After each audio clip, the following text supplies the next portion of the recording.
Ladies and gentlemen, children of all ages, welcome. I'm giving you guys fair warning. This is the CryptoManiacs podcast, but we might rebrand it for this week only, called the Django and Task Rant Session. Not my idea though. Task's idea. Well, slap the masses around. People are getting too complacent. They're too much in the bear market mindset. So let's give them something optimistic to look forward to. Welcome, guys, to the show. We're gonna have a lot of fun this week. No guests today because me and Task decided that we haven't had a good rant session in a while, so we're gonna have some fun talking about crypto. Plus, we had a couple extra guests in the month of September on odd days, so we kind of we want to space our guests out. I mean, we don't want them coming back every couple months. Although I did ask Brian of London to come on next Tuesday, he has yet to confirm, but he's kind of like our third wheel. He just tends to. Well, he just got back from High Fest too. I mean, he got back from High Fest, but he showed up on CTT. They haven't done a CTT in like 6 weeks, and guess who's on there? Brian. It's like, this guy's ever, he just shows up in places. So he does have some good stuff going on, and I do really want to get into something he mentioned on CTT about infrastructure and stuff like that. I think he has some insight on and whatnot. So nice. Special shout out to Blaine Jones watching in the audience. Yes. Is he on mobile or PC now that he's not at work anymore? He's probably on his phone. He's Mr. Phone. He's probably driving while watching this too. Distracted driving and stuff. That's the American thing to do. It's perfect. We do that all the time here. So it's interesting. Blaine's here because Blaine, Eliane, and I had this session last night. He's on the PC. There you go. We had this session last night on CTP Talk, and it spurred. It's always good when we have these talks because when you and I have talks, I always have my notepad down because I get ideas on what to write about throughout the week. And last night we really got fired up, and it gave me some pretty good inspiration to create. I called it the hot take of all crypto hot takes, and this is what I claimed: people say they want use case. They say they want development. They say they want community, but all they really want is green candles. I call bull. I think everyone is lying when they say we want more use case. Because if that was the case, Hive would be a top 3 token. Use case, community development, we've got it all. But no. It's because Hive is this 50-cent token. It hovers around the 200 mark or whatever, 150, 200 overall in market cap. Closer to home, it's CTP listeners. We always get told, we need more use case. Meanwhile, there's more use case on the CTP token and the listeners token than the majority of projects on Hive Engine. So it's not the use case. People say they want use case in crypto. They say they want all this, but I say bull. I say it's not what you want. You are lying. You just want green candles. That's all you want. And what Task has said for the past couple of weeks is that if you think markets are just going to keep going up and up and up and up and up and up and up, it's amateur hour. It's absolute amateur hour. Markets go up and they go down. So it's the use case that matters, and the use case is plentiful on Hive. Don't tell me you want use case, or else you'll invest in it when you see more use case. It's bull. It's all bull. Everyone that says that, complete lies, complete and utter lies. The hot take of hot takes. What do you think? I can't disagree with you. I think if you step out, you're talking about things in general. Most people say they want success, and yet they're miserable failures. People rip on Elon. Elon's worth a couple $100 billion and still works 100 hours a week. How many people bitch and moan about doing a side gig after their work is done? They put in 8, 9 hours of work, then doing a side gig, affiliate marketing, write a post, do some things to build up some future revenue streams, some future income, that type of thing. No, they piss and moan about that. But I work 40 hours. I work every day. I got to do the laundry. And it's like people major in excuses. That's number one. And I'm not telling you anything you don't know. And the second thing is people don't even know what they want or believe. They are so confused. It's amazing. I got into it with somebody in one of my articles where this guy was saying, I wrote an article yesterday about Disney, an article that Disney is now getting into Web3 NFTs. They're throwing out the hooks out there and that type of stuff. And this guy is saying there's nothing good that can come to it for crypto. I'm like, what are you, an idiot? This is called free market. Yeah. And, these people say, well, there's going to be a free market. I finally said, write your congressperson, write your elected representative. Maybe they can ban Disney from crypto. I mean, either you accept open source software, decentralization, and the tenets behind it. And if all these major corporations start centralized tokens, which they most likely will be, guess what? They have to compete with the decentralized world. That's called the free market. People will be given the choice to choose. Now, those of us who are involved in cryptocurrency, it's pretty obvious what we will choose. We will choose decentralized.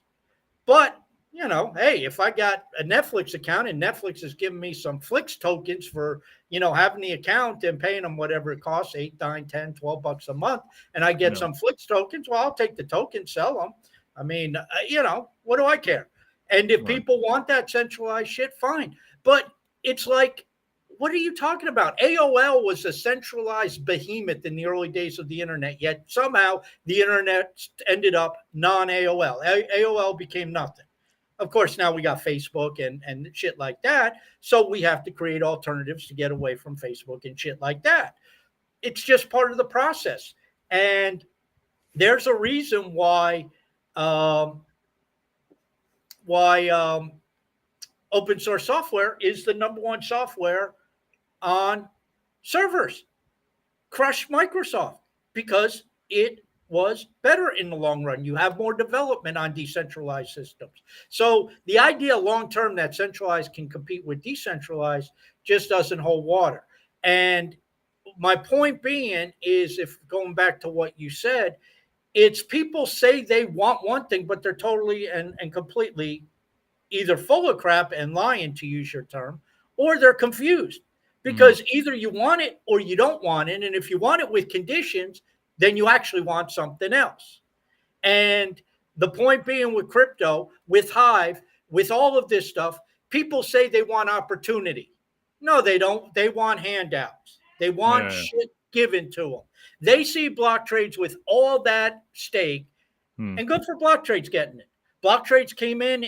He was in early enough. He had the wherewithal to do, I guess he got his stuff from Ninja Mining. I don't even know how he got his Ninja stuff. But either way, he got his stake. Good for him. I wasn't around at that time. I don't have the skill set of him. I don't besmirch block trades for what he has or any of these early adopters for what they had. They were in at a time where the inflation rate was 100%. So, over 6 months, their stake would grow by 50%. I mean, can you imagine those days? And now what do people want? Oh, well, why don't these whales upvote my stuff? Well, who the hell are you? Seriously. Why doesn't Blaine upvote my stuff? Well, who the hell are you? You put one post on CTP and you expect Blaine, who has stake, to upvote you. You don't know who the hell you are from a hole in the wall. And plus, to top it off, you wrote a post that's 115 words with a picture. And you want, whatever a CTP vote is worth. That's what people want. They say they want an opportunity, they want a handout. And then when they're given the opportunity, like those, remember, John, when we joined and we were buying, or at least I was, I can't speak for you. I mean, I was buying Hive at like $1.30, $1.35, and people were pissing and moaning and saying, oh, those people a year ago were able to buy at 7 cents. How many of those people pissing and moaning took advantage of the opportunity when Hive got to 10 cents? They didn't buy because, oh my God, it's going to zero. So at the end of the day, you're given an opportunity Do you take advantage of it? And most people do not take advantage of it. That's what separates the truly successful in any walk of life from the non-truly successful. And I had a lot of years in sales, and you know what? It's amazing, John. Those who made the most calls in sales Seem with to my make the most company, money. they were the luckiest motherfuckers in the On world.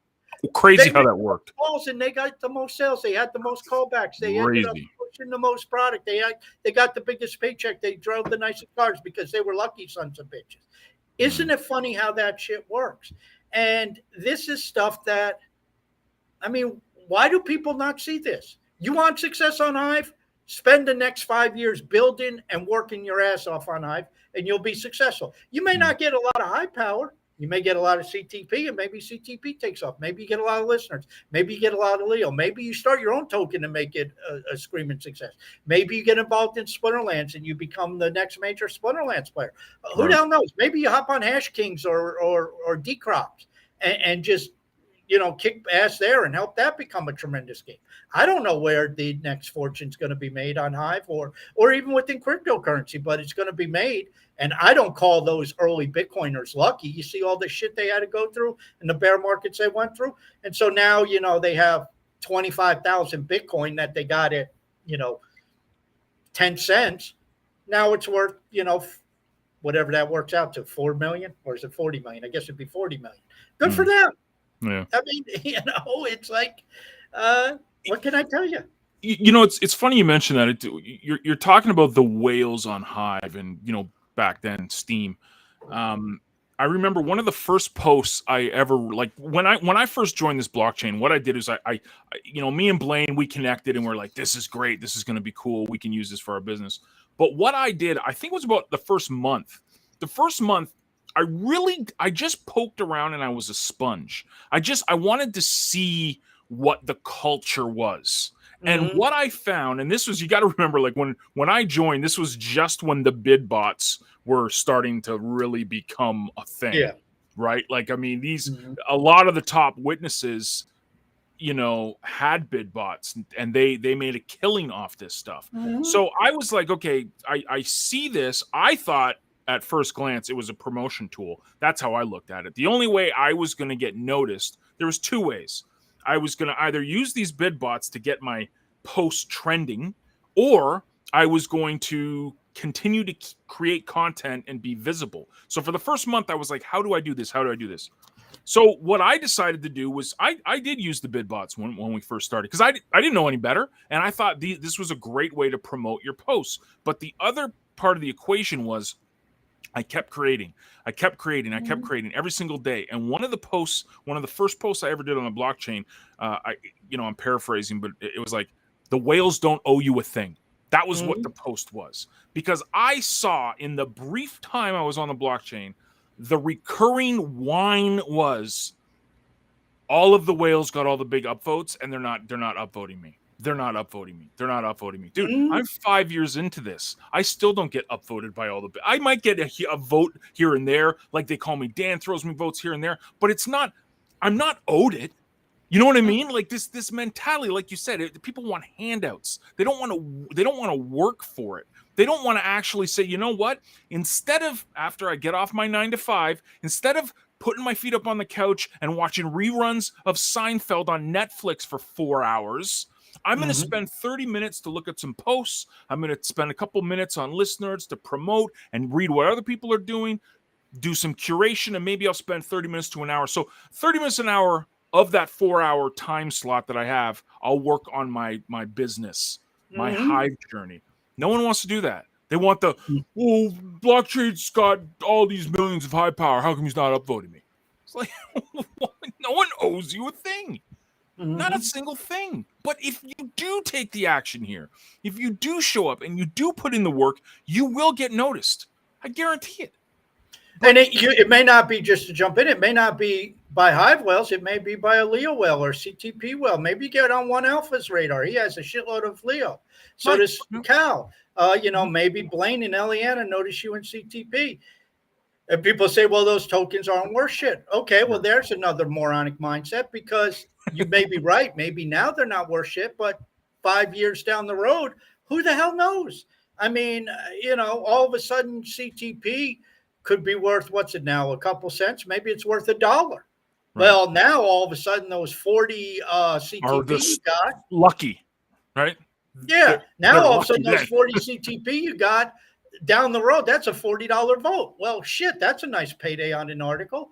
You Right. just don't know. But this is where, it's like gimme, gimme, gimme, and it's like people, and you know this, John, you've been around this realm long enough. I mean, you focused on affiliate marketing, but success and failure starts between people's ears. Yeah. And it's like most everybody will say they want six-pack abs, but look at the waistlines of people, especially in the West. Do you want six-pack abs? Okay, stop eating like shit. Start going out and running 2 or 3 miles, or swim 2 or 3 miles. Get to the gym 5 days a week. Do your cardio, do your abs, do your strength training, do all of this stuff, eat properly. The path to getting six-pack abs is very simple. It doesn't take a genius to figure out. It's not easy to do, though. And it's impossible to do if you don't leave the freaking sofa. But everybody says, I want a six-pack ab, I want to get in shape, but they don't, because they're full of shit. They're full of excuses. And, I don't have six-pack abs. I'd love six-pack abs. But guess what? I'm not willing to put in the damn work. Who's that on? Is that the fault of the guy who has six-pack abs who I see running by my apartment every day? No, it's my damn fault. It's my fault when I go to the supermarket. I'm not hanging out all the time in the fresh produce section. I go down to the Twinkies. Yeah, I go down the potato chip aisle. I see those breakfast cereals and, donuts. And, well, that's counter to getting six-pack abs. So, it's just, why do people tend to fail? It's because they don't set themselves up to succeed. What are you willing to do to succeed? Elon Musk was putting everything on the line for Tesla and his belief in Tesla. You can disagree with the guy all you want. You can disagree with his tweets. You can think he's an asshole. You can think he's a subsidized socialist, whatever. But the fact is, he was willing to put all his money on the line, and he kept at it, and he works, and he's still out there 100 hours a week on his different companies trying to do shit that he feels will impact humanity. Now, you can disagree with him individually, his ideologies, all that stuff, fine. You can't disagree with the example he sets. And he's not alone. Steve Jobs, Bill Gates, Warren Buffett, Jeff Bezos. And you can disagree with these people on a lot of different topics, and that's fine. But all of them had the same thing: tremendous work ethic. They showed up. They are experts in their field, whatever that might be. And they kept at it to build successful businesses. And it's the same thing in athletics. It's the same thing in finance, everywhere you go. And it's going to be the same thing in cryptocurrency. Those who are involved, you look at Vitalik. Was Vitalik lucky? No, he built it. Him and the other developers built an incredible chain. Okay, you may not like it, but they brought smart contract capability to the industry. They have the number 2 blockchain by market cap. They have probably more apps than anybody by a factor of 100. You can't disagree with the success. And I bet Vitalik, I mean, you just read some of his blogs or the articles. This guy's always thinking about this stuff. Always. And I'm sure he's doing stuff and calling people and starting different projects and hacking away at code and all this other stuff. That's what people do. They're constantly thinking about what they can do to improve what they're working on. I know you're always thinking about CTP. Blaine's always thinking about the coding that he's doing and what he needs to do and get done, and other ideas pop in. I mean, when he was on a couple of weeks ago or whenever it was, he talked about his mind map and how it's all over the place because he gets these ideas and boom, he's constantly thinking about this stuff. Right. That's what it takes. But I don't know why people, fight this. It's like they want to believe in the fantasy. Oh, Santa Claus will come and give me everything. Well, that doesn't happen. That's a fantasy. It's just like the fantasy of markets always go up. Yes, you build your bags. I believe the next bull run, if you are hardcore, earnestly filling your bags, you are going to do very well in the next bull run. I believe that. Depends on your projects, but I think you'll do very well. But you have to build the bags, and that's not easy. You got to grow them.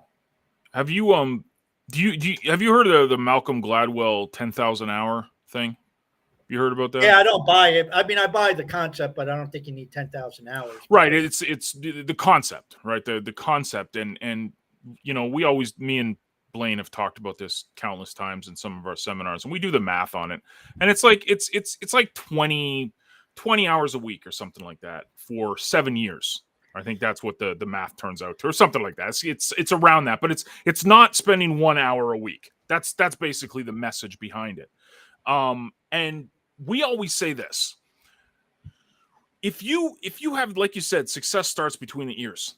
If you have the mindset of, I'm going to put in the work, I'm going to grind, I'm going to look for 5 years down the road rather than what can I get paid tomorrow, what's going to happen is that you will separate yourself from all of your competition. You will separate yourself from all the people that say they want the six-pack abs, but will they go to the gym for it? You will separate yourself from it. Like you said, the path to it is very easy. The actual work might be a little bit of effort. The path is simple, but not easy. Right. Simple is one thing. It's like, okay, what do I do?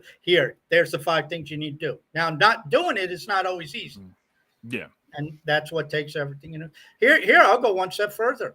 You take most topics, you study it for 100 hours, you will be ahead of 95% of the population in most of these categories.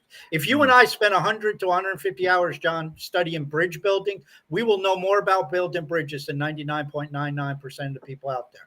Right. I mean, think about it. Yep. And so you want to know more than most people about cryptocurrency or Hive or CTP or Leo Finance or whatever it is, Bitcoin.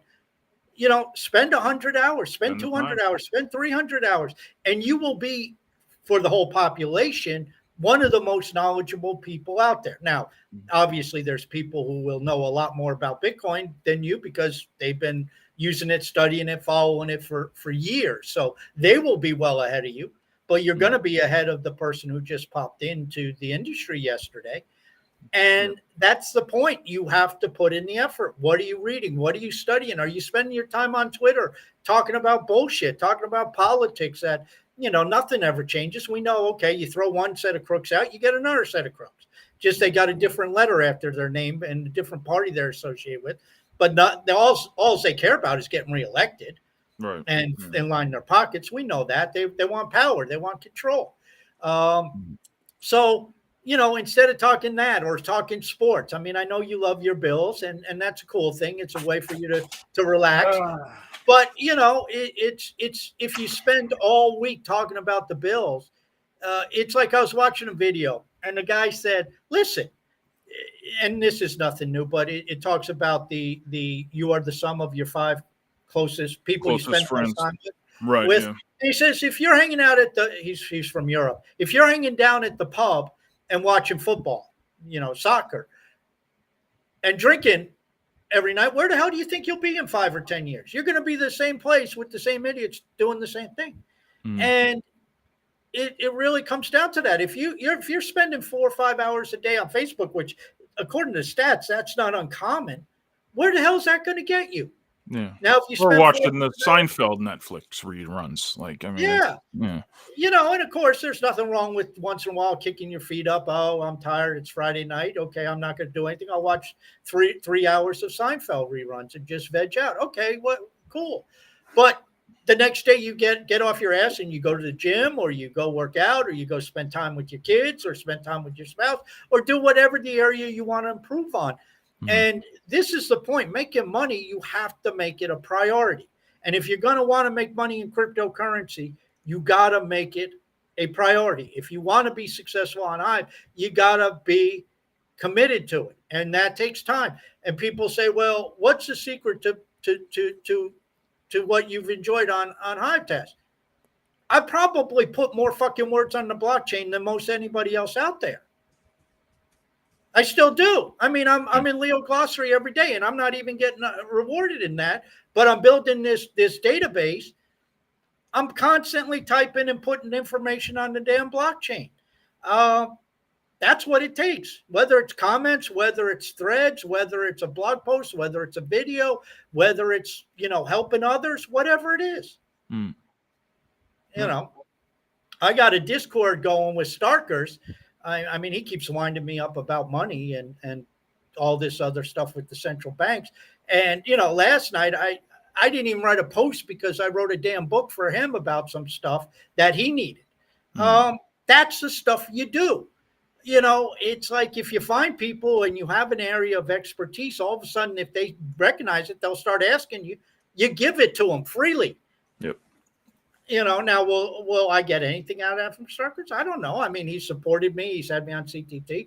I mean, I've been supported by him or Dan. I can't tell you if either of them give me upvotes. I don't pay attention to that, but I don't do it for that. I do it because here's some knowledge. You think I have the knowledge here? Give.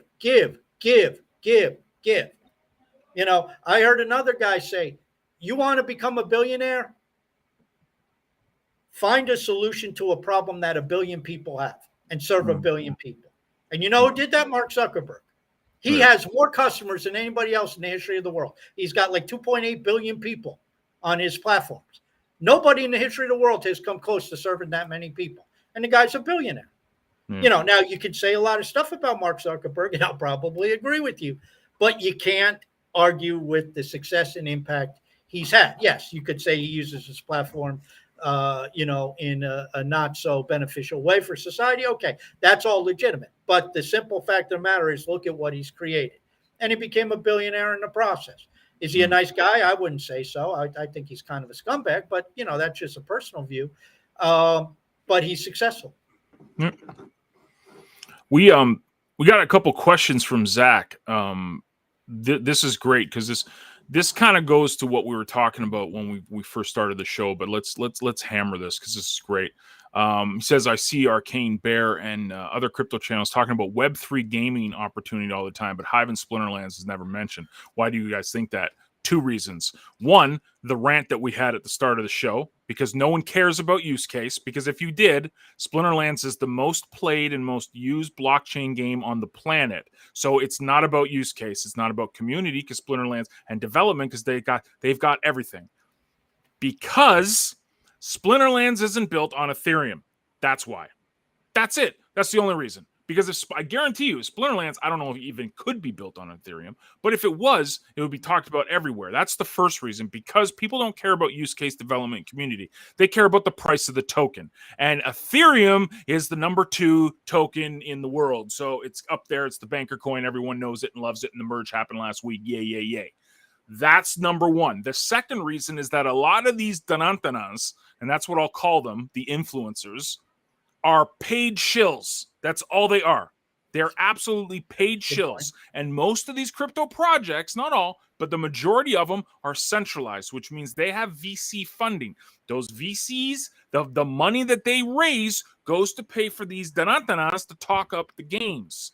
And if you want to see a perfect example of that, watch what Bulldog talks about. Bulldog is probably the top content creator, one of them for Splinterlands. He fought this. He was like, these companies come at you left, right, and center and say, review our game and, we'll give you some money. And he's like, no, I'm not taking paid endorsements. I am just going to play the games that I enjoy. But most of these content creators and influencers that talk all the crypto stuff rarely practice what they preach. Like there was did you see Acid Yo and going back and forth yesterday with one of the top content creators saying how I didn't see that. It was great. He's like, oh, I just got re-upped on YouTube and now I'm monetized on YouTube again. And Acid's like, dude, you already got banned from there and now you're going back. It's like, don't you see something there? Like you're talking about crypto, but you're so worried about these Web 2 platforms. And it's the same thing with these guys that talk all this Web 3 stuff and all the gaming stuff. They're paid shills. That's it. Great question. Get me going on that, because that's something I'm passionate about. Somebody touched a nerve there. Yeah.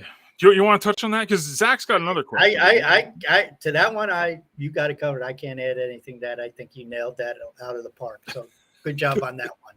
He's paid shills, man. These guys are they're absolute clown shows. All of them, every single one of them. As long as they got a Bitcoin and the little laser eyes in their profile, it's like as soon as they say that, it's just like, yeah, whatever. Yeah, Well, go ahead. let me add something, not to what you said, but to make a point. This is and this is what the comments that I was talking about earlier in my post. This is the point. You had AOL in the early days of the internet just dominate, but then things changed. Right. And I welcome all centralized tokens. You know, Disney, Amazon, Netflix, I don't give a shit. All come in with their centralized token. Let the market decide. Let users decide. Because you know what? They may get a foot in the door to start, just like AOL did, just like Blockbuster had for years, Kodak had for years, Netflix has today, and Netflix may be losing. What happens is they end up getting innovated out. Mm-hmm. And so what we have is the situation with all these crypto influencers, and we can apply this to any of the Web 2 and Web 2.5 and whatever they're throwing out there. Who's to say YouTube is going to be the dominant platform in a decade for video? In fact, historically speaking, there's a very good chance YouTube is not the dominant player in a decade. Don't know who it'll be. Will it be Three Speak? I'm not going to make that claim. But there will be something that knocks them off the block. There will be something that knocks Facebook off the block, knocks Twitter off the block. Just like we've seen companies time and time again. Look at what Tesla's doing to these legacy automakers. Now, a lot of people don't see it because it's still early on, and Tesla in their sales last year was only 13. Right. If they're in 3 years or 5 years, number one, everybody will say, holy shit, what did Tesla do? See, told you so. What is crypto going to do? What is crypto going to do to the banking industry? We've talked about that a lot of times. All of a sudden, what's DeFi going to do to the entire financial industry? These are things that are important. You know, Wayne Gretzky, don't go where the puck's at. Go to where it's going. That's where you skate to. You've said this a lot of times, Sean. Okay, you can do all your content creating on the legacy Web 2.0 and fight and claw to get maybe 250 followers. Right. You know, or you could come over here to Hive, which still is a very, very small group.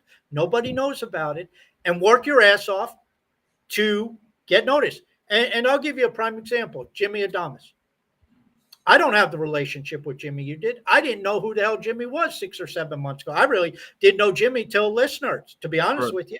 And he started showing up on List Nerds and started doing stuff on List Nerds, I guess, a little bit more than 6 months ago. I guess it's about 8 or 9 months now. But Jimmy got on my radar because of List Nerds. Why did Jimmy get on my radar? Was it the quality of his writing? No. Was it what he does? Was it his background? No. Was it his wallet size? No. He got on my radar because he's fucking everywhere. He was all over the place. I saw him in List Nerds. I saw him on Leo Finance. Now he's on Threads. He's everywhere. He is fully dedicated. And by the way, he works a full-time job. And he's got a girlfriend or fiance or whatever he spends time with. He's very active now that he's back working out. He talks about that. So it's not like this guy's sitting there watching reruns. Yeah, he has like no time. He's got all the time in the world. He's just sitting around. Yeah, it's not like he wakes up and says, oh, what do I do for the next 3 days? I got nothing to do. And yet he's all over Hive. And he says to you, he wakes up. You can see it on his threads. Good morning. This is what I have to do before I get to work. This is what I got to do tonight. I mean, he has a system. He's dedicated. And that's what really comes down to. And that's why, getting back to what the person asked, who cares? Who really cares the attention Hive's getting?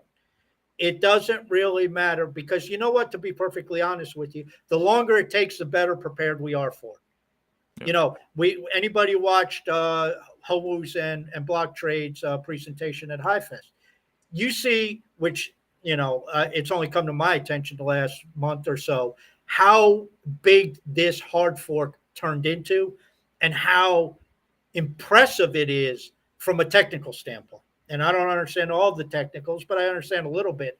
And it's very, very impressive. And you know what? Because of that, we can handle the ceiling on what we can handle skyrockets. Well, it took an extra 6 months to develop the damn thing. So be it.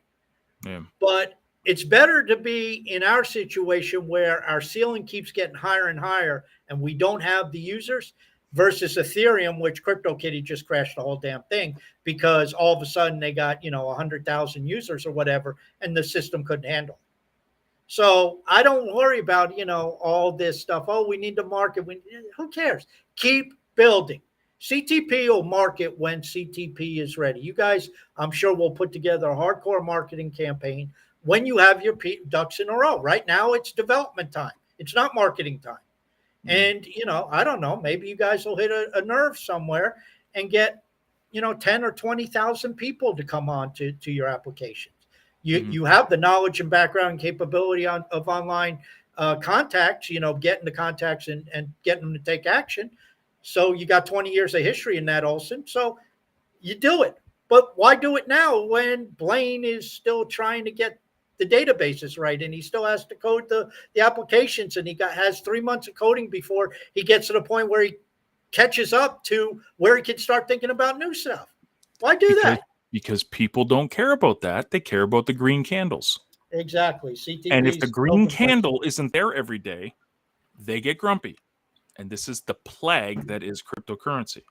It's the disease. It is a cancer of cryptocurrency. People are looking at green candles only. They're not looking at what you often said this, John. How do you think the internet would have evolved if everybody was building the internet was mark to market every second of the day? When they were building the first web browser, they were designing TCP IP. That's exactly what it is. It's like CTP, the work Blaine's doing, the ecosystem, the platforms, they're all judged based upon an up to the second mark to market. Look at the price. That has nothing to do with what's taking place. Blaine's value creation as the developer is not reflected in the market price. You reminded me of something. I'm going to do a little story time here. Django life story. I can't exactly remember the Does age. Does it involve a Playboy? Because if it does, no. skip Nothing like that. I was young. I'm not sure exactly how old I was, but I was young. And I remember going to my grandfather's house. And my grandfather used to work for Bell Canada. So he was Northern Telecom, Nortel, what it became. And there was a whole bunch of stuff with up in Canada. So he was always into telecommunications, and that was just his thing. And I remember going into his office, and he used to tell me about this thing called a modem. Now, this is way back. Like, we're talking pre-AOL, pre-CompuServe. We're talking way back. 90s, early 90s. Yeah, like a 1400 baud modem. Like, just this, like, awful, like, just like ancient like a fax machine. Yeah, like way back. And he was so excited about this. And I remember him trying to explain to me what it was. And I was a kid, so I didn't really pay much attention to it. But then fast forward. So way back then, fast forward to like 96, 97. And all of a sudden, there's this thing called AOL. And it's like, the internet is here. But I'm now thinking, just what you mentioned, I'm thinking, how long ago was that from when my grandfather showed me that modem to the fact where I could go on and download pictures of my favorite musical artists in 97, because it took a long time to download a picture. I was going to say you downloaded it, but the picture came in like this. It kept adding. Oh yeah, been there, done that. Yeah, but there was a big gap there, and just what you said about the development, we don't pay attention to what happens from that first product to a finished product. And even in 97, it wasn't a finished product. No, I don't think the internet is developed yet. I think we're still at the beginnings of this thing. So, yeah. I mean, it's you look at, but then you look at all of a sudden, it seems like it all happened yesterday. It's like, I don't know if he ever said it, but Robert De Niro he's attributed with saying, funny how it took me 10 years to become an overnight success. It's like all of a sudden everybody says, oh, well, the internet was here just one day. Well, listen, it was 30 years of development that went into it. I mean, in the 50s, ARPANET or something, right? Yeah, it was the 50s or 60s when this shit started. And then, like you said, you had AOL, CompuServe, Prodigy. And that, of course, was all dial-up and the screeching. And then you had AOL and you got mail. And we're still pre-broadband.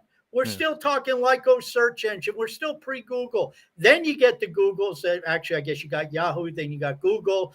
You got some Priceline. You got some Amazon, which was an online bookstore. I mean, people don't realize Amazon's like 25 or 27 years old, something like that. Yeah. And for the first 10 years, it was just nothing but really a bookstore. Then they brought out, what the hell was their reader called?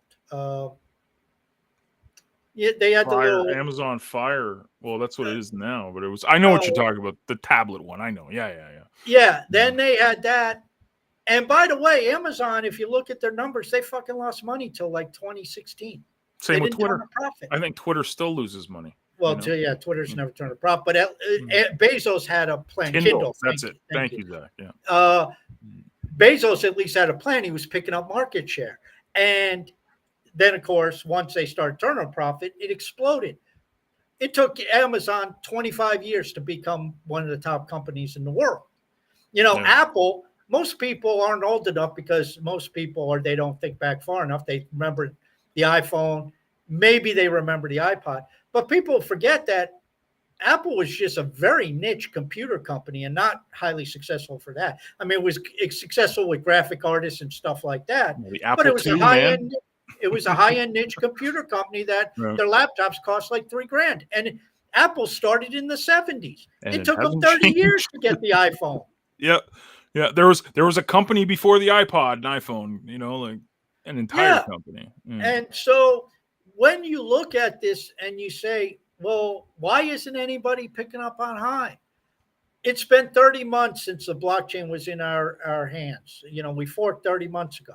Block Trades, Hou, Gandalf, all those people have had only 30 months to program this stuff the way they want. And it's worse because they had to go back and fix a lot of shit, according to Block Trades, that was overlooked for 6 years.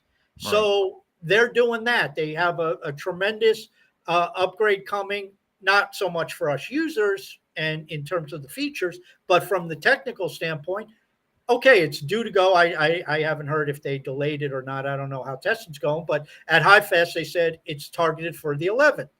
If it's the 28th, who cares? We'll get it sooner or later. Right. Yeah. And then we'll get Block Trades back on the show. I already sent him a message, and he said, well, we got HiveFest. I have nothing new to say. But after the hard fork, he'll come back on, and he'll tell us what's next on the agenda. And it may take him 6 months to get it done. It may take him another year. Who the hell knows? Right. But someday we're going to wake up and say, this shit's everywhere. Yep. It's give it time, folks. This is going to be interesting because I'm going to put this question up from Zach, but this is going to be completely different. I'm going to give an answer, and then I know what Task is going to say.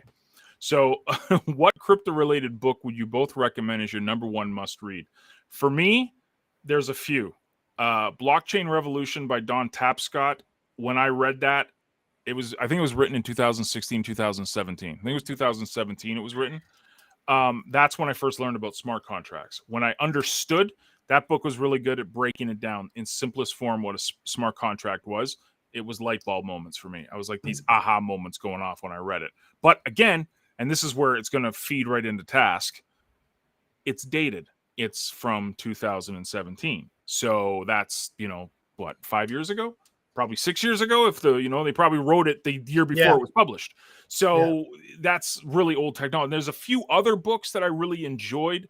The Blockchain Revolution. There's another one. I have them over there on my other bookshelf. I can't run and get them right now, but there's a few. But Blockchain Revolution by Don Tapscott was the book I'll remember the most because it had the biggest nugget for me when it came to smart contracts. I know people say the Bitcoin Standard. I'm so I'm not anti-Bitcoin, but I'm becoming one of those I don't care about Bitcoin anymore type of people. So Bitcoin Standard is what everyone's going to tell you. Oh, it's a must read. Sure, whatever. I guess, yeah, it's fine. It's whatever. But is that Andreas's book? No, it's the Saffold Enemies or what I can't pronounce his name. Andreas has a book about Bitcoin. I forget the name of it. The Internet of Money. The Internet of Money.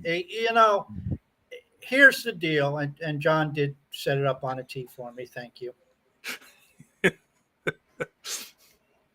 You want to learn about this shit? Do a search. I think it's just do Vitalik blog. I think it's vitalik.ca. Go read all the crap that he's written for all those years. Yeah. I mean, you literally see his thoughts, and you get taken through the history of this stuff by one of the best minds, and it's up to date because he has a post every month or every couple of weeks. He throws up a post when he's not real consistent, but he's when he gets inspired. At the end of the day, I mean, go read Leo Glossary. I mean, there's a cryptocurrency section there. I mean, just go read the stuff that's relevant because, yes, what John said is, I believe wholeheartedly. You're dealing. Why would you read a book on stuff that's changing all the time? It's just it's not like food that okay, cooking a chicken today is the same way as cooking a chicken from 50 years ago, and the spices haven't really changed that much. I mean, you're dealing with something. I mean, it'd be like taking one of his grandfather's books and reading about telecommunications. What good was one of John's grandfather's books other than a walk down memory lane of history would that be? Because, like he said, it'd be talking about 1400 baud rate. Well, we're in satellite internet these days. That has no applicability to anything. Satellite internet, Starlink. Yeah. I love it. Elon Musk, over 100 million users now. I mean, Yeah. here's a company. I mean, talk about what we were talking about before, impacting the lives of people. Elon Musk impacted John's life. He'd be at a coffee shop. If it weren't for Elon Musk, John would be at a coffee shop, or John would not have moved where he moved. Yeah, I'd be raging if I still lived out here. Yes. Yeah. You either would not have moved there because your business prospects were affected, or Right. you would have moved there and you would have had to go to the local coffee shop or something to get on decent internet. Yeah. Here is Elon Musk does something and he influences John. He affects John, I would presume, positively, even though John sometimes cusses him. Overall, at least like 90. I love Elon. You cuss Starlink at times then. Well, 90, yeah, every now and again. Starlink. 95% of the time, John's a Raven fanboy. 99% of the time. 5% of the time, he wants to throw the modem out the window or whatever. Just shoot. He wants to take his gun, if he had one, or a bow and arrow or a rock, and shoot it at the dish or whatever you have, the receiver. But that's it. If you want to keep up on, and cryptocurrency is fast changing. I mean, just think of where we were 5 years ago. Or 3 years ago, excuse me. The shit we were talking about DeFi has nothing to do with nothing now. The shit we were talking about with NFTs has nothing to do with nothing. And actually, the crap we're talking about NFTs today, because that's going to get a major change, I think, over the next couple of years, is we realize, okay, what we were doing before kind of is goofy, and people start to innovate and create and get some real use cases. Yeah. That's going to make what we're talking about. And if I wrote a book on NFTs, or even if I write a blog post about NFTs 2 years from now, what I'm writing about is going to seem asinine, because it's like, well, wait a second, that has nothing to do with nothing. I remember, putting together articles and stuff about internet marketing in the late 2000s. What were you writing about then, John? Well, you're writing about Dig and Stumble Upon, maybe a little Reddit at that time. You're talking about stuff that it's like, you're not talking about Dig today. You're not talking about Stumble Upon today, or, a bunch of those social media applications. Right now, people are talking about how to get more views on Twitter or YouTube, because that's where you have to go. You don't go to Dig, even though if Dig's still around. Technology changes. I could give you a book on virtual reality when Zuckerberg bought out Oculus. That was 2013. That thing's ancient history. It's from the Stone Age. It has not, Elon with his internet satellite is changing telecommunications, at least with data, completely. That's what happens. Hell, read a book on rockets from 8 or 10 years ago. Elon developed reusable rockets. Yeah. So this is my argument to this. Yes, a lot of this stuff can be dated. A lot of it is, especially in the technology field, like literally overnight, it can change. But there's certain people on this planet, this guy, who are addicted to books. Like the physical, like I'll never read an ebook. I'll never sit down and read like 20 blog posts on my desktop. Like I hate it. I even print things out to read it. Like white papers. You think I read white paper? No, I printed out every white paper I've ever read. I like the physical holding of something to So read it. print out Vitalik's blog posts for the last 7 years. I even wrote a book. Okay, like I even wrote a book in 2007. Like that's how much of a book nerd I am. I have thousands of books. My personal library, I have such a big personal library. Half of it's still in Newfoundland because I couldn't ship it all moving back west. Well, So, you know, and there's nothing wrong with books. There are books that are timeless. stand the test of time, right? We'll get you the Quran and the Bible, and you can read them all the time, and they Got it haven't right changed. here, man. They haven't changed in 1,000 years. No, I mean, you read. I mean, why is something like Think and Grow Rich timeless? Why are there Right. classics? You know what, in the self-help field, if to use that term or whatever you want. I mean, you know, what Tony Robbins wrote in 1985 is just as Awaken the applicable giant today. within. Yeah. Yeah, you know, I mean that shit doesn't change. You know, read a history book. Technology, I see it changing because it does. Yeah. In like a month, it can change. Yeah. Well, and that's what he said with cryptocurrency. Right. Everything's changing. Everything's altering. Like you said, your own view of Bitcoin is changing, and you're not alone in that, because people are starting to realize, well, there is technology tied to this. The technology of Bitcoin doesn't change. Maybe Bitcoin has a strong place going forward, but it's not going to be from a strong brand. That's what it yeah, is. yeah. But from a technology standpoint, at least from where we sit now, people are having a tough time seeing it, especially when they compare to what Ethereum, Polygon, BNB, what the EVMs are doing and what Cardano's doing and whatever.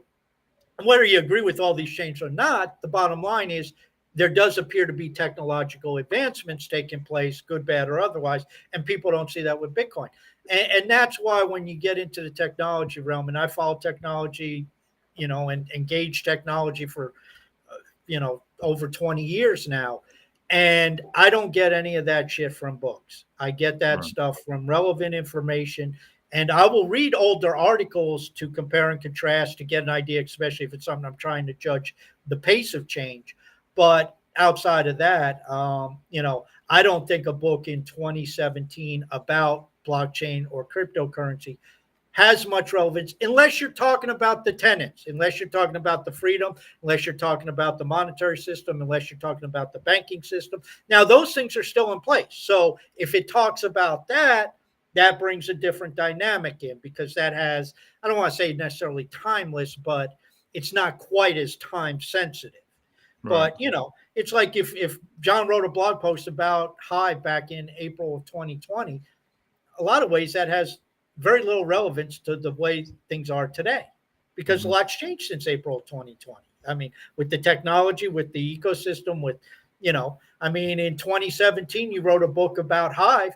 You wouldn't have mentioned Splinterlands. There was no Splinterlands. Right. How can anybody talk about Hive today without mentioning Splinterlands? You can't. Right. That's how things changed. And 5 years from now, it may be Splinterlands and something else, or it may be, instead of Splinterlands, it may be something else. We don't know. It might be that way in 2 years. Who the hell knows? Maybe people will be talking about CTP in 2 years. Like, how the hell did we ever talk about Hive without mentioning this? I mean, everyone got really lucky stashing CTP. Yeah, that's what they'll say. Oh, look at all those people with all that CTP. You got lucky. Look at Blaine Jones. He's lucky. He got all that CTP. Yeah. You know, it's crazy. It's crazy. It's and this is why when we say it starts between the ears, we see I see it. It screams on Hive, because to me, John, Hive is opportunity, and people show up. You don't need to bring money. You don't need to be an award-winning writer. You don't need to be any of this stuff. You could just be some schmo who shows up like you and I did, who had background in whatever we have background in, and you can talk about it. You can focus upon it. You can read. You can study. You can spend your 1,000 hours or 5,000 hours learn about cryptocurrency Hive and start talking about it. You can become a Bitcoin expert or Ethereum expert if you want, and post about Ethereum and Bitcoin all day if you want. That's fine. But how many people sit there and they sabotage? I mean, you see it in their articles. You see it in their comments. Oh, this place sucks. I don't get any upvotes. Yeah. You're done before you start. Okay, go back to Twitter or Facebook. Or you see the people on Hive will put 110-word posts together and they're on Twitter all day. It's funny you mentioned that. Before we get out of here, I want to highlight one of my best friends on the planet. I've been talking about Hive to him for years, and he was always just like, "Oh, once I get some time, I'm going to get into it because this is so cool. This is right up my alley." Long story short, he finally bit the bullet a couple months ago, and now he's been creating content. His passion is photography. He's one of those photography bugs that's getting into the hobby and really starting to study it. And I'm sitting there going, "Yeah, man, like I'll take a picture of my dog, put it up on Like To, and and it's cool, it's fun." He's like, "I can't do that." What he does, he told me how he breaks down, and he's a really good content creator. You guys should check him out. Rick.Scaro is the username on Hive.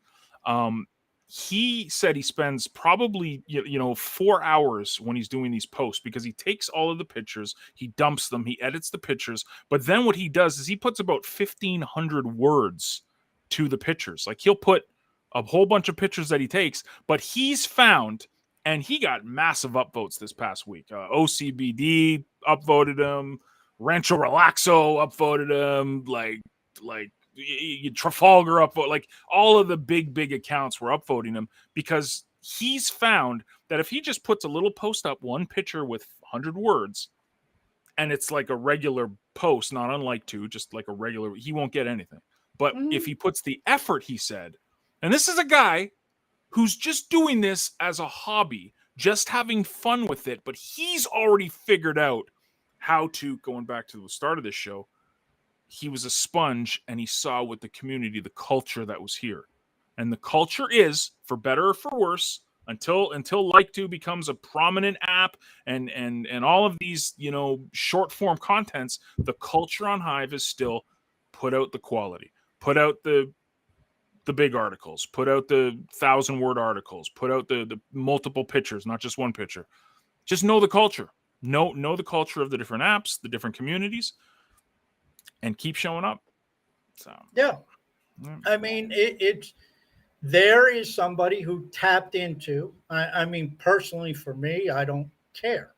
I'm just as happy with your picture of whatever of your dinner, my Rottweiler, or your dog, as what he's taking a picture of, and the fact, even if you edited the picture of the Rottweiler, I wouldn't know it anyway. I mean, that's just not my field. I mean, okay, it's a nice picture. It's not blurry. Hey, John, good job. It doesn't look like you took this picture while the car was moving. What I do too. It's not blurry. I mean, the lighting's okay. Good start. Yeah, that's my understanding of photography. I mean, I can't tell you, all this stuff. But for those who do understand, which there's a big community globally for photography, and people who put together those pictures and put a story. I don't know what his posts are like, but if there's a story about him or he's talking about the technicals, that is bound to get the attention of people. And I'm glad he got on the radar of some of the bigger stakeholders. Know the community, like literally soak up what the culture of the community is, because it's different on Leo than it is in the photography field.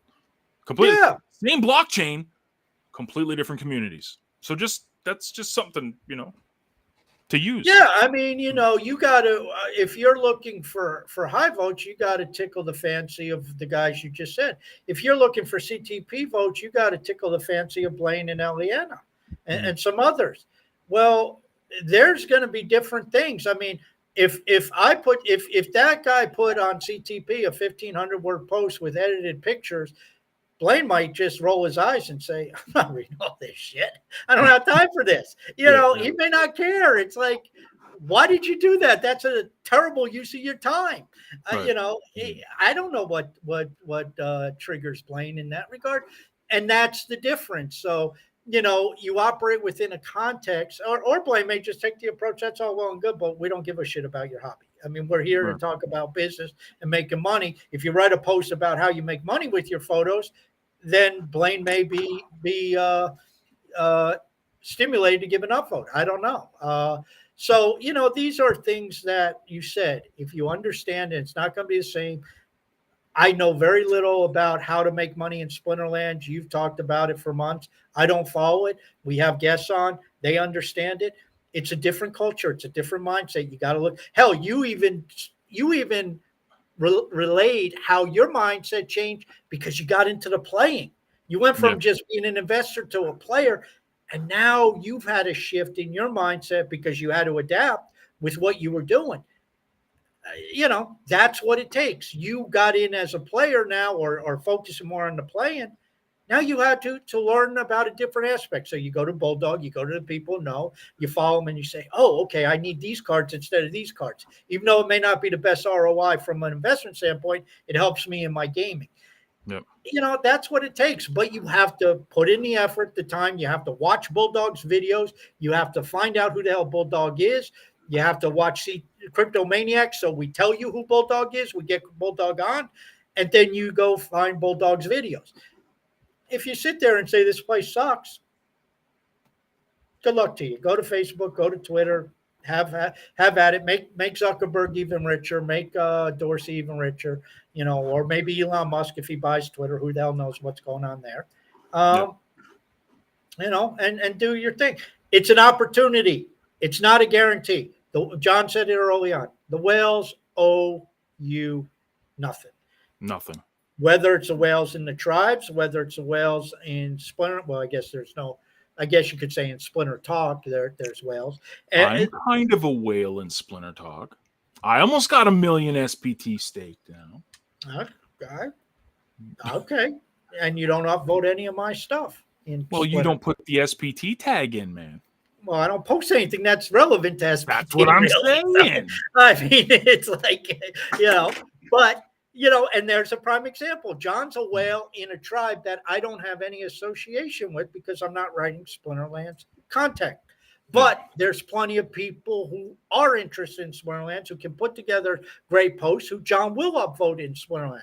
So to sit there and say you can't get on John's radar and, I'm not on Rancheros or Block Trade's radar. Who cares? Can you write a post about Splinterlands if you're interested in that and get on John? He has 1 million SPT. That's probably worth a significant upvote if you ask me. I don't know it's about 100. My full upvote's worth about 160 SPT. So yeah, so that's cool. I mean, it's for those who are into that. Great. I don't know why people don't figure this out. And John doesn't owe you an upvote if you post on Splinterlands. You post a 30-word post about Splinterlands with a picture of your latest cards. You're not going to get 150 SPT upvote from them. You put together a video that's on the caliber of the information of Bulldog, you'll probably get 100% upvote from John. Just saying. There you go. When will I do my first Splinterlands article? Yes. I mean, I've written Splinterlands articles. I never think to use the SPT. I don't have a lot of in-depth knowledge. I mean, I can speak Splinterlands in general terms with cryptocurrency, with blockchain, with gaming, with, in that context. But I mean, I can't give you any insight as to what the cards are, what the value of this stuff's going to be, what the potential is. I mean, again, I can figure out, okay, 400,000 users versus 50 million users.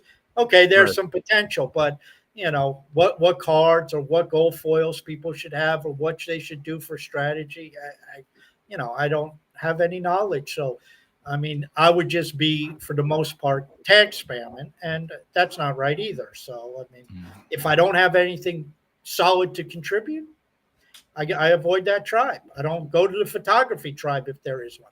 I don't have much to say about photography. I go and use CTP tag all the time because I'm talking about and writing about business and crypto and stuff like that. I feel it's appropriate, and Blaine hasn't yelled at me or John hasn't yelled at me for doing that, so it obviously fits. Well, Eliana's the pit bull, so she'll be doing the yelling. So yeah, well, I have her blocked on Discord because perfect. She yells at me all the time. No, I'm just kidding. I don't block Eliana. I mean, but if I wrote about sports and I started posting it on CTP, I'd expect you guys to blast me unless I talked about, the business side of sports. That's fair game. So, we have to find our niches. You find your niche, you stick to it. John gave a prime example, albeit it's somebody he's harped on for years, but the guy's niche is photography. And by the way, John, it's no longer a hobby. Because if he's getting upvotes from the Livians, it's now a business for him. Because he takes his hobby and he's monetizing it. Yep. And so, that find your niche. What are you good at? What do you know? I mean, do you know about parenting? Okay, it's not a great big community on Hive right now, but you start a parenting community. I mean, most of the world is a parent. Most of the world is probably a shitty parent. So we need a community with good parents on Hive. I'll be the first to admit I wouldn't win Dad of the Year in any stretch of the imagination. So, uh, you know, find your niche, get active, get consistent, look for where you can contribute, find the people who mesh with that. As I said a couple weeks ago, you want to stand out if you're new to Hive and you're listening to this, since this tends to be CTP leaning, go into CTP and put John, Eliana, Blaine, how can I help? Question mark. DM me. And I guarantee you, you will get a conversation with John, Blaine, or Eliana who will say, what do you want to do? What can you do? Yes, we need help. There's 3 of us. We need 4. We need 5. We need 6. But I asked John on the air a couple of weeks ago, has anybody come to you and said, hey, John, I like what you guys are doing with CTP. What do you need me to do? Where can I step in? Where can I help? He said, nobody's done that. A bunch of entrepreneurs who complain about token price have never said, maybe I should step up. Can I help you guys forward? Nope. Crickets. What the fuck? Dude, it is the cards were dealt. Well, it's because anybody who's built something on their own, they know they always need people to help out. Because if you've ever undertaken building of something, you don't have enough people, whether it's building CTP with the 3 of you or building Apple. I mean, Steve Jobs, I'm sure, would have told you for a lot of years, I don't have enough the right people. Tesla says we need more engineers. Elon Musk, he's always saying that. We need more people. We need smarter people. And he's getting the best of the best in engineers. So anybody who's ever done that knows that is always needed. So if I didn't have my plate full and I'm trying to find my way on Hive, why wouldn't I go to John and say, John, what can I do to help out? You don't think John would find a spot for me? I mean, it may just be, monitoring Discord. I mean, we've had Eddie Spino on. That's all Eddie Spino did. And he got on, they call me Dan's, probably the 3rd largest Hive holder on Hive. Eddie Spino got on Dan's radar simply by showing up and being everywhere and saying, and just volunteering for shit. And now he's got a job. I mean, not only does he get up votes and whatever support he gets on chain, he's also a paid employee. I mean, how did that happen? He just showed up and started doing stuff. But we have red candles, John. So it's red candles. So it's time to get away. Under 50 cents. So Hive's going to 0. Totally. Great show, man. It was rants, but it was also hopefully some good information for people. Make sure everyone listening that you subscribe. We appreciate it. We are actually growing. The audience is growing slowly but surely. Well, it's actually very nice. Can I jump in? Here's the thing. Make no mistake, John and I want everybody to be successful on Hive. We want everybody. And, it's not like we tell you this shit to be assholes. It's like we want people to understand the opportunity that's here. Everybody has an opportunity. Everybody has skills in some way, shape, or form. You don't have, my accounts are examples. You don't have to be a wonderful writer. You don't have to have this obscene command of the English language. You don't have to be a tremendous video person. My videos prove that. You just have to get active and you can be successful. Find your niche, use your expertise in whatever that area is. And with your expertise, by the way, use your passion. What interests you? If it's the Buffalo Bills, then by God, write every day about the Buffalo Bills, make videos about the Buffalo Bills, use the sports tag, get involved with that community, try to do whatever you can to make that community the best damn community on Hive, because that's your passion. Now, you may not be able to carry the whole community forward, but you can find the 3 other Buffalo Bills fans on this site, which, by the way, is 2 more than New York Giant fans probably. But anyway, It's no great secret. I mean, Yeah. it's whatever you're passionate. John gave the example of a good guy with photography. And I know I'm rambling on and beating a dead horse, but we want you to be successful because your success helps all of us. We all have stake here. You know, whether it's CTP, whether it's sports, whether it's Splinterlands. I love hearing, I mean, I rib them about, but I love hearing John's success and the success of Splinterlands. Even though I don't have much in it, it helps Hive. Yep. It helps Hive. Mm. So of course I want Splinterlands to be the number one by far. I want Splinterlands to be as popular as Call of Duty. You know, that would make John probably worth $100 million Hell and yeah. make my SBS worth like, you know, maybe 10 grand. But that's my own fault. I bypassed Splinterlands. But that would help Hive tremendously. So we're not telling you this to be jackasses. We're telling you this because we want you to be successful. Amen to that. Okay.